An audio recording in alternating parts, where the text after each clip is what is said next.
אומר, מילה אולי לחיילים שנלחמים בעזה ברגעים אלה? עדיף שימותו ולא יחיו כל יום כחילונים. עדיף לך שחיילים ימותו בעזה מאשר שיגנו... גוי למחתרת סמינרגו עדיף למות מאשר לעשות דבר.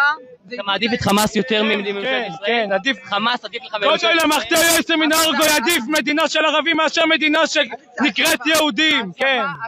אתה יודע שחמאס אנסו, שחטו, רצחו. מדינה אותו דבר, צבא קיבל עבירות חמורות, אל תספר סיפורים. אז אתה מבחינתך, זה מה שאתה אומר? מילה אולי חייל חרדי שבוחר להתגייס?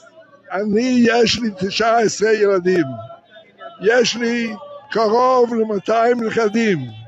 אני מתפלל לאלוקים, אם חס וחלילה אחד מהילדים שלי או הנכדים שלי ייפלו בצבא, שהקדוש ברוך הוא ייקח אותם לפני זה. אין לך אהבה ראשונה לילדים שלך גם אם הילד בוחר בדרך אחרת?